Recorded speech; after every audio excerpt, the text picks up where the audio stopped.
Ngiyakhetha uNyazi lwezulu. Ngiyabingelela kubaba bashumayeli nehamenti yonke nomkhokheli. Amen. Bantwana benkosi, inovalo kakhulu. Umshumayeli mayengibiza la sengiza abantu baguqile ngihlala phansi. Ithenye insizwa wamkhonazi wahlala phansi abantu beguqile. Ngiyajuluka. Ngaphelelwa na umoya bangcwele ngoba le ndawo esikiyo noma esingaphakathi kwayo inzima kakhulu, akusinto oyibuka ngamehlo nje enyama, into edinga amehlo kamoya. Amen. Lo guqile inhlasutho kaMkhwanazi emsingi ekhaya. Inkosi ngayikhetha khona lapha eThempelini. Ngase ngathola umthetho ukuthi uma usukhetha inkosi lapha eThempelini unekhaya emakhaya, kumele mawufika ekhaya ukhonza uNkulunkulu, uNyazi lwezulu alikhonzwe eGoli kuphela, nasekhaya liyakhonzwa. Ngase ngifika ekhaya ngathola ubaba bashumayeli, ngangena emathempelini, ngangena eThempelini igama lalo kuthiwa Indumo Yezulu. Amen. Umshumayeli wakhona uHadebe, umfundisi uMthembu wasemagcunini lapha esimangalisweni. Amen. Bantwana benkosi, ngingakakhulumi uNkulunkulu akangipha khona, ngicela ukudlulisa ukubonga kuShembe Ingcwele uNyazi lwezulu. Ngibonga umusa engiwubone esenzela wona noma engenzela wona. Kwaba nomsebenzi la bantwana benkosi esunikezwayo, umsebenzi ukuthi asihlale phambili sithathe noma siqoqe iminikelo yokuthi kutholakale indawo sithengele uNkulunkulu. Lo msebenzi bantwana benkosi umsebenzi wade ubucayi kakhulu. Abantu engisebenza nabo bebene ukungibona kwesinye isikhathi ngidoje ukufaka imali, kwesinye isikhathi nokusukuma phansi ngibe umuntu osukuma kamva noma oxegayo, ngoba bantwana benkosi ngisaba igama lami noma igama labazali bami ukuthi kule mali ezothenga lento mangake ngimoshakale kambe ngiyothina ekhaya noma ngiyothini makufika isikhathi sokunyamhlwa nomphefumulo. Ngibonga umsaka eNkulunkulu ngoba ngimbonile efika ethemba lethu kulo msebenzi ade siwenza, ezogcizelela noma ezosayina ukuthi impela umsebenzi esiwenzile umsebenzi ophelele, umsebenzi wakhe. Bese ngibonga naseManazaretheni angasibhekanga, asibheka ngendlela enye kodwa asibuka sezethemba akhona ukukhipha iminikelo yawo ukuthi umsebenzi kaNkulunkulu uqhubeke. Amen. Ilokho engithi bantwana benkosi angidlule kikho ngibonge ngoba bengingazi ukuthi mayiqala lento yophelela kuphi. Ngihlale nginovalo njalo ukuthi mhla kuthiwa lento ayisaphelile, amakholwa imali yawo noma umnikelo wayo ngenzeka ngelinye ilanga ukhombe kimi mangabe uNkulunkulu engikhumbula kukhona into engizenzayo, kuthiwa ngoba nimbone enza kanje lo yamnikelo, kodwa uShembe ke wasihlenga wasivikela kulezi zinto enjalo. Ngiyabonga bantwana benkosi. Amen. Basinda ngokuphephisa abamba engozini, basinda ngokuphephisa abamba engozini, baphunyuzwa ekuzethela balithande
lokungilekelela kule ngoma.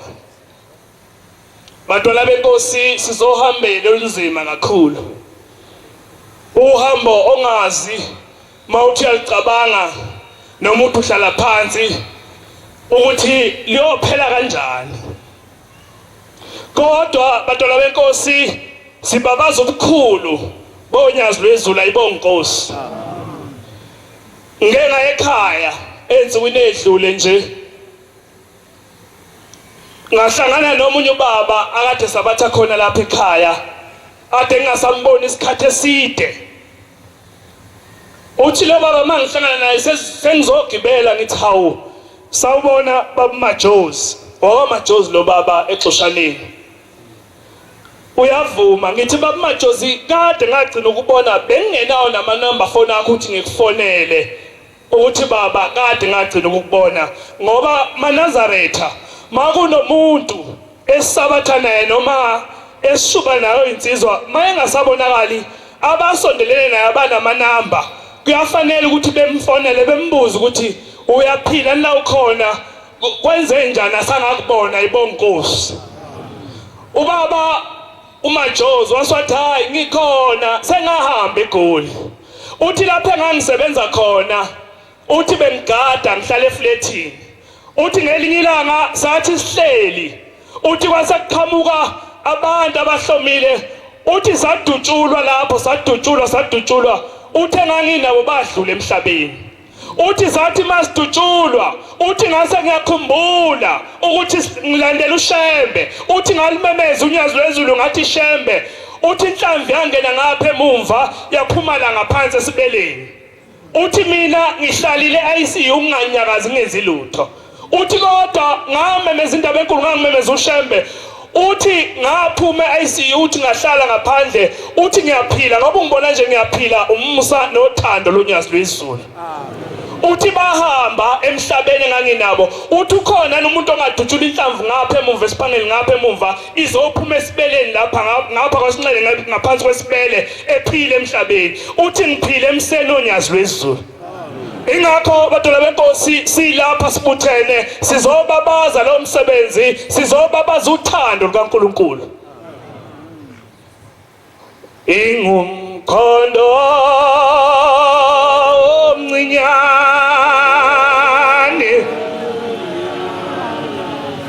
awehlula amagwala.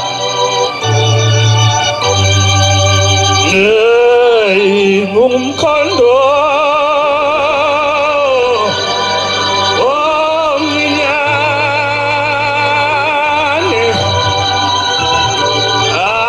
awehlula amagwala.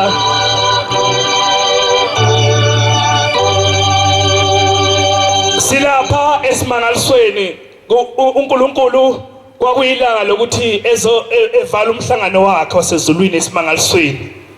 Ngihamba lenye insizwa masihamba lapha esimangalisweni siqhamukela kwenye inkosikazi ka14.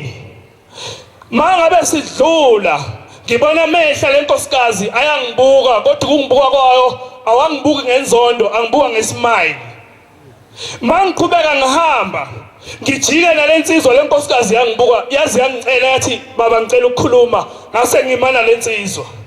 Ithi baba wena ngiyakwazi besihamba nawe etimeleni likhuluma indaba kaNkulunkulu. Ithi ngalesikhathi nihamba ngetimela ithi nanikhuluma ithi mina ngangisebenza emsebenzini ngiyiklina emsebenzini.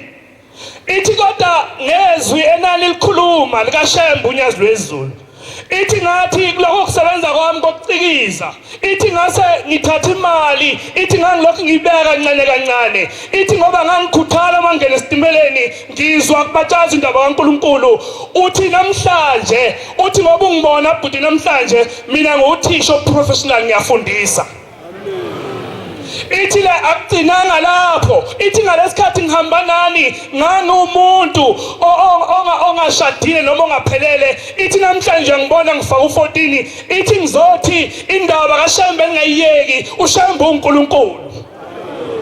ilezo ndaba abantwana benkosi ngase ngihamba lensizwa ngase ngitshela lensizwa ngathi ngiyabonga ngoba ngathi mangene esitimeleni alikho iphunga libe ngashiya phakathi ngathi mangene esitimeleni ngafica abakhuluma indaba kaNkuluNkulu nami ngakhuluma engikubonile nengikuzwile ngoNkuluNkulu akukho okuyiphunga noma impukane engayishiya esitimeleni noma abantu bengibona behlangana nami akukho okuthile ngaye ngakwenza noma okubi okunjani ngabonga lawo muzi ukuthi inkosi engathi lolu uthando ngithanda lo lungapheli ayikho into engiyisaba njengoba nephunga la uhamba khona ushiya iphunga ngoba lelo phunga liyokulandela uzungene nalegodini sazi noma siyofikani la kuyiwa khona kodwa siyacela uNkulunkulu ebengakithi ngekhathi zonke ngizocela wabe ngibambele incwadi entathu isikhathi abantwana benkosi siyagijima kakhulu ngingamosha umsebenzi kaNkulunkulu baba abashumayeli beyisole ngicela incwadi yamaZahlanu 6:16 ngicela incwadi efundwe unyazi lwesiZulu emzini wasekwandeni abase verse 2 kusuka verse 2 kuya phansi bese ngicela yamaZahlanu 3 evesini igcine ku7 siyayifona indlela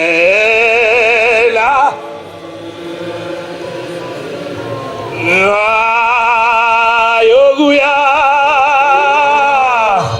ekhaya kuJehova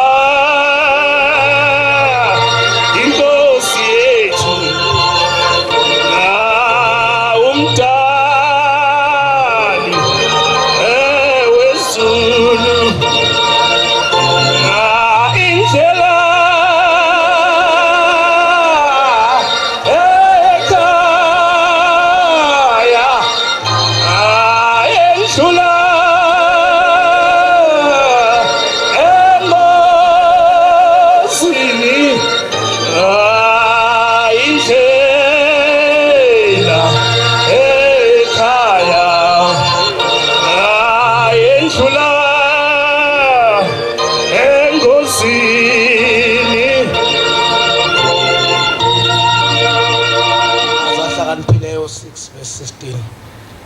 lezi zinto eziyisithupha uJehova uyazizonda yebo ke eziyisikhombisa ziyisinengiso somphefumulo wakhe amehlo adlinzayo nolimi lwamanga nezandla eziphalaza igazi elingenacala inhliziyo eqamba amacebo amabi izinyawo ezigijimela ebubeni nofutha amanga engufakazi oqambayo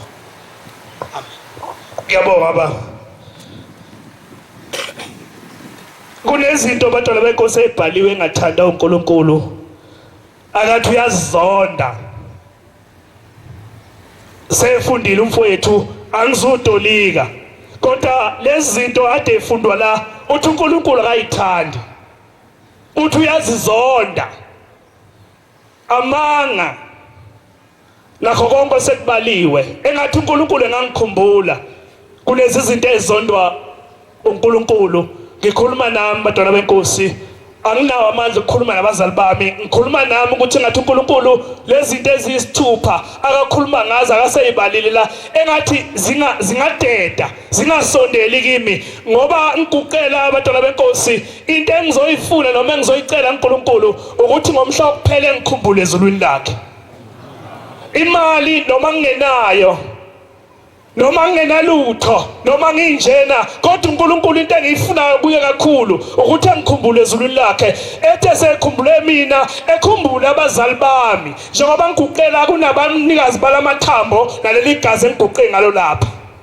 ikhona engicela uNkulunkulu ngicela ubaba engifundele engiyicelile yamaZahlanu 3 evesini kusukela ku1 kuya ku7 ndodana yami ungakhohlwa isifundiso sami inhliziyo yakho mayiqonde imiyalo yami ngokuba kuza kwenzelwa kuwe ubude beyinsuku neminyaka yokuphila nenhlalo enhle ubele neqiniso makungahlukani nawe. Ubophe entanyeni yakho, ulobe enhlizweni yakho. Ngiyabonga mfowethu. Le ncwadi bantwana benkosi ngiyifunda kanje ngolesithathu bekufihlwa isipanela sami ngasiphiwa unyazi lwezulu. Umfundisi bekuyisipanela sami bengithi noma ngilele noma ngilalela noma ngenzani noma ephethe inkonzo bekuyisipanela ade ngithi Shembe ngiyabonga ngalesipanela wangipha sona ngoba bengithi noma ngihleli inhliziyo yami ikhuzeke ngicabanga nokuhamba ukuthi kumele ngihambe kanjani ngicabanga nokuphatha ngicabanga yonke into bekuyisipanela sami sonyazi kodwa ngibonga into eyodwa ukuthi leso sipanela siye ezulwini siyosebenza umsebenzi waso wasezulwini. Le ncwadi ngifisa ukuthi izeluleko nakho konke akade nokukhuluma umfundisi kuhlale kulotshwe enhlizweni yami ngihlale eNkulunkulu noma kunzima noma kunjani. Umfundisi uke waphatha inkonzo ngiyaxolisa ngiphethe isikhumbuzo sika mfundisi. Umfundisi uke waphatha inkonzo ngo-2 November ebuhleni leyo nkonzo ngayilalela ugcine esihlabelela ethi mina zayithiwa ingcwele musimuka kimi. Ekhuluma wathi mayekhuluma wangishiya nomlayezo noma yena ngokwenyama ubengazi lo mlayezo ngizowuthola kodwa ngutholile. Ngifisa ukuthi uNkulunkulu angikhumbule ukuthi uphile kimi uhlale kimi ukuze nami makufika ilanga lami lokuhamba emhlabeni ngihambele esandleni sika Shembe ingcwele unyazi lwezulu. Ayibonge Nkosi. Sengizogcina abantwana benkosi. uNkulunkulu wakwangiphendula ngathandaza ngeSabatha wangiphendula ngoLwesihlanu.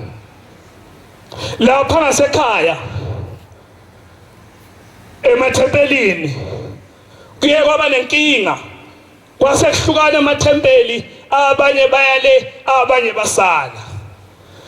Kwasekufika imibuzo kubantu abangibonayo bebuza ukuthi njengoba sekuhlukana amathempeli kanje wena uhamba nobani?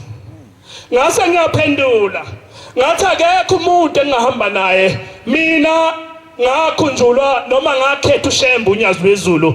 uNkulunkulu engihamba naye unyazi lwezulu akekho neyedwa engihamba naye. Bonkosi kwasefika isikhathi sokuthi mangisekhaya kumele ngiye eSabatheni. Ngacabanga ngoba abantu noma ngihamba endleleni bangibuka ukuthi ngizoshonaphi ngizokwenza njani.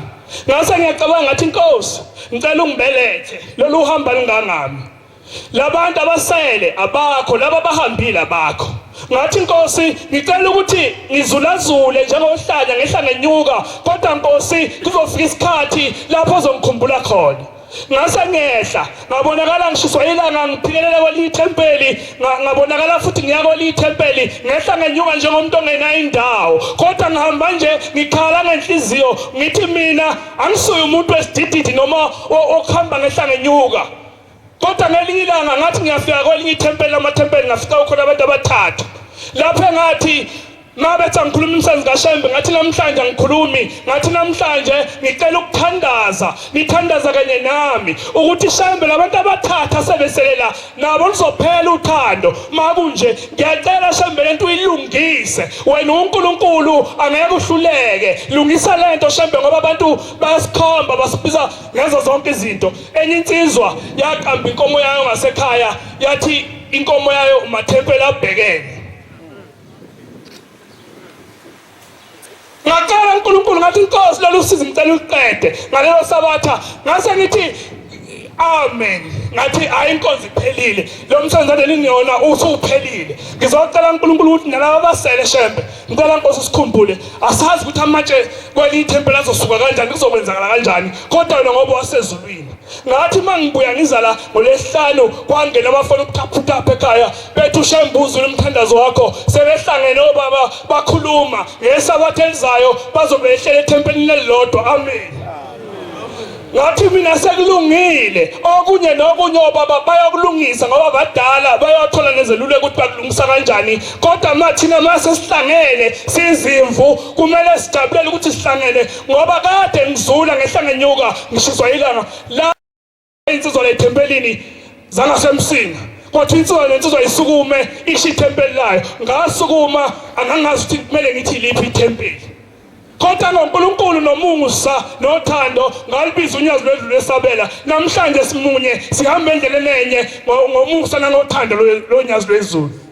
Incwadi yokugcina sengehlela ngenzansi efindo unyazi lwezulu kodwa lebenkosi lencwadi iyangihlupha noma iyangihlukumeza enhlizweni yami ngoba ushuthi ngoba luyifunda nonyazi lwezulu lohlela luyekile ngoba ushemba into eyodwa kodwa iyangihlukumeza ngoba angazi noma mina ngedwa yini. Cela ungifundele baba abase Philip 2 evesini lika 2 Philip 2 evesini lika 2 cela ukujabula kwami ethi lencwadi nenza ukujabula kwami kuphelele ethi nize nibe lokuqonda kunye ethi nibe moya munye nibe nenhliziyo nye ethi lencwadi ningenzi lutho ngenkani ethi nangokusikhanya ethi kodwa lencwadi ngokuthobeka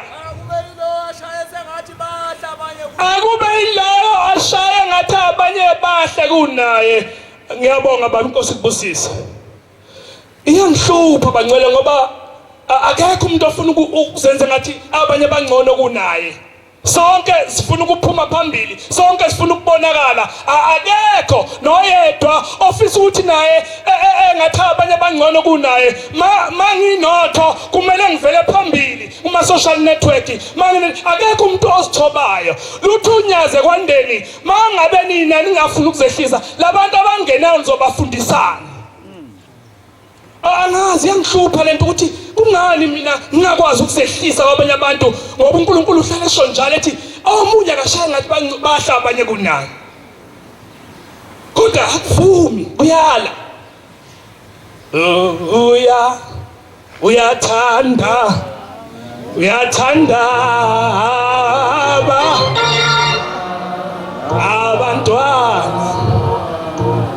abantwana